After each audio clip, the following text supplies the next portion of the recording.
Assalamualaikum warahmatullahi wabarakatuh. Selamat datang kembali teman-teman di channel Delima Pikiku, channel yang membahas tentang hal-hal yang berkaitan dengan mistis, yang berkaitan dengan horor, indigo, spiritual, dan sejenisnya. Kali ini aku akan membagi pengalamanku tentang melihat orang kesurupan. Ya, melihat orang kesurupan.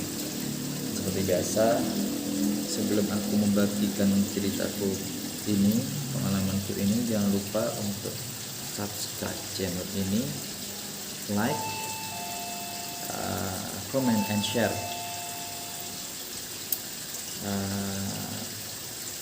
Jangan lupa juga nyalakan loncengnya agar kalian bisa mendapatkan pemberitahuan saat aku membagikan pengalaman-pengalamanku yang lain. Tapi langsung aja ke ceritanya. Jadi saat itu aku lagi ada aku itu kerja di salah satu kota besar di Jawa Timur, salah satu kota metropolitan di Indonesia ya. Dan kemudian ada pekerjaan atau ada tugas di kantor, di mana tugasnya itu malah di tempat asalku, bertempat di tempat asalku, di salah satu kota pinggiran kota di Jawa Timur, di kampung halamanku, tempat asal aku gitu loh. Dan bukan kebetulan, memang bapakku kan memang orang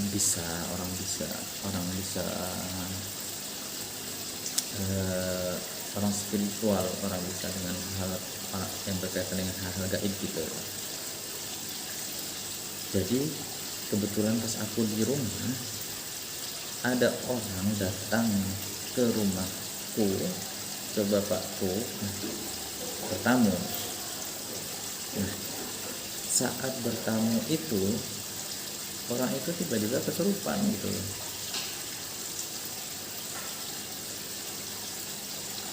Jadi dia itu di luar kontrol, dia tidak bisa mengontrol dirinya sendiri.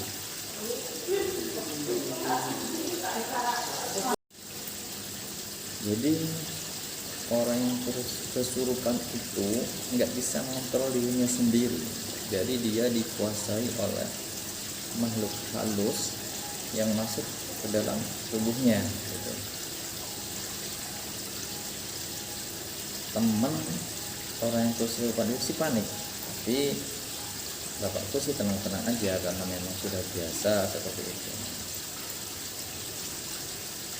Dan itu pertama kali aku melihat, di situ aku pertama kali melihat orang kesurupan dengan mata kepalaku sendiri.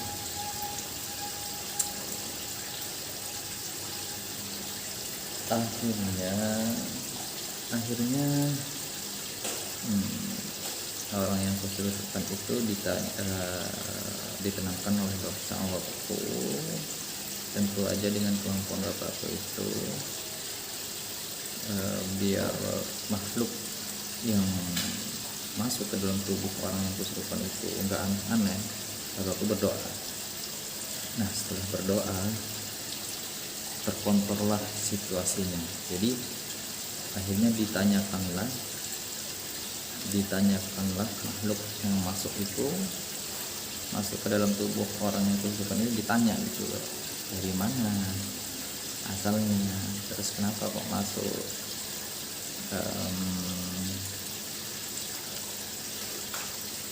ada kepentingan apa gitu. Biasanya dari hasil komunikasi dengan makhluk halus itu kita mendapat jawaban, apakah makhluk halus ini liar ataukah makhluk halus ini suruhan musuh atau orang yang iri sama orang yang kesurupan ini untuk menyakiti, atau ada hal lain gitu. Biasanya kebanyakan orang yang datang ke bapakku kemudian dia kesurupan di tempat bapakku, itu orang yang diserang oleh oleh musuhnya atau orang yang nggak suka dengan orang yang kesurupan ini. Nah, biasanya setelah selesai dikasih setelah kita cari informasinya dan sudah tahu orang yang ngirim, orang yang nyerang, orang yang berbuat nggak baik lah terhadap orang yang kesurupan ini, bapak itu biasanya nggak mau ngasih tahu siapa orang yang berbuat. Yang penting orang yang kesurupan ini atau orang yang disakiti ini atau orang yang dijahati ini normal, sembuh dari sakitnya,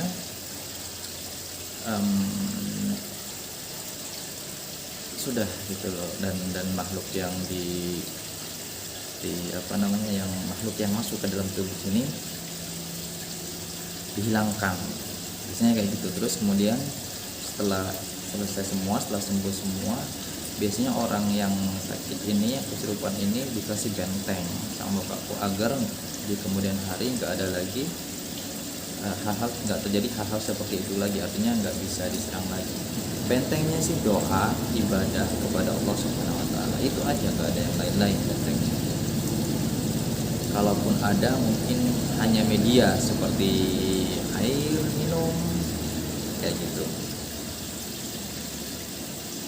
Setelah waktu di rumah itu setelah beberapa saat kemudian komunikasi ini itu setelah semua informasi terkorek didapatkan, ya sudah makhluk itu dikeluarkan, kemudian dikembalikan ke pengirim. Nah gitu, itu yang aku lihat. Terus aku juga pernah lihat orang kesurupan bukan orang kesurupan, istriku malahan. Istriku waktu itu kami ke rumah adikku di Malang. Jadi memang istriku kurang sehat waktu itu. Biasanya kalau orang kurang sehat itu badan nggak enak badan, lemah, kondisi lemah. Makhluk halus itu, makhluk astral itu gampang masuk ke dalam tubuh kita itu.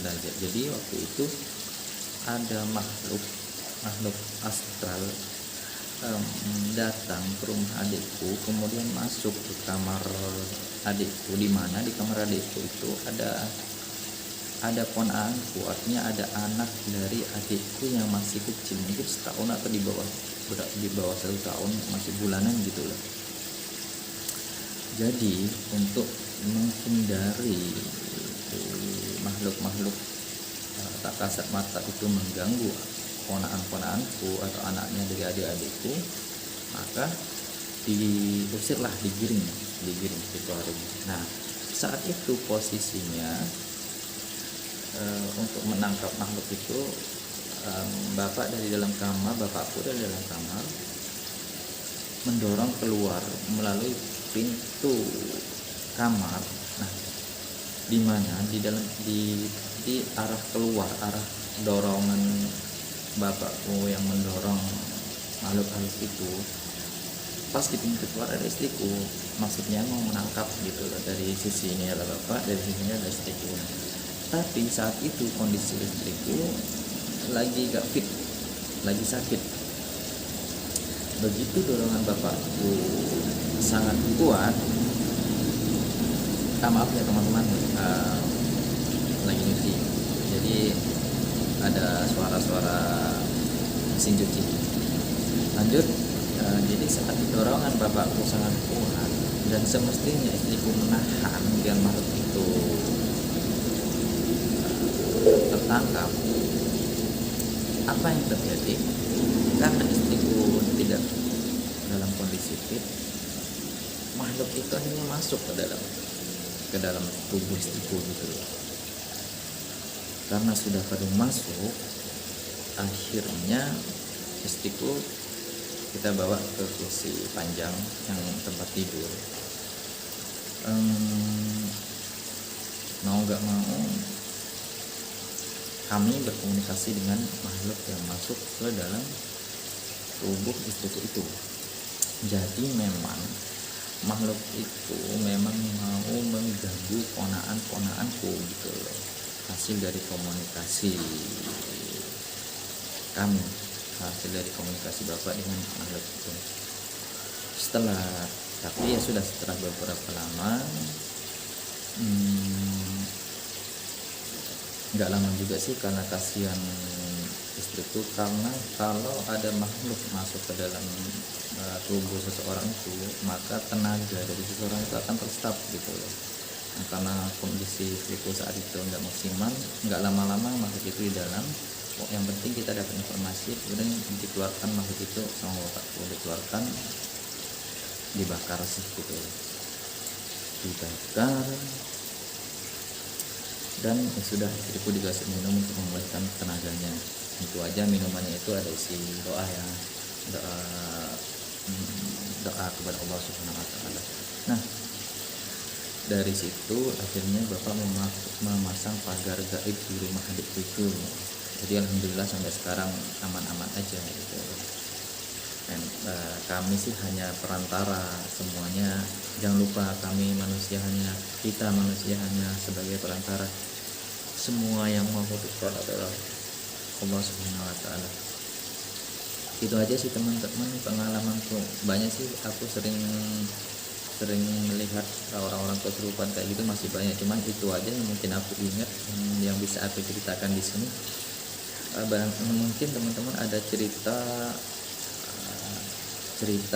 atau pengalaman nyata pribadi yang berkaitan dengan hal mistis, boleh kalau mau di-share atau dikirim ke aku langsung aja via komen, nanti aku kasih kontak.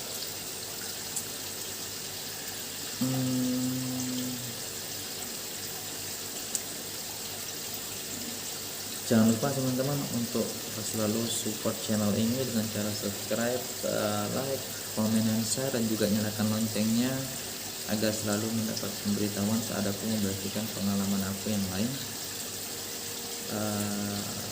Kali ini sampai di sini dulu video ini.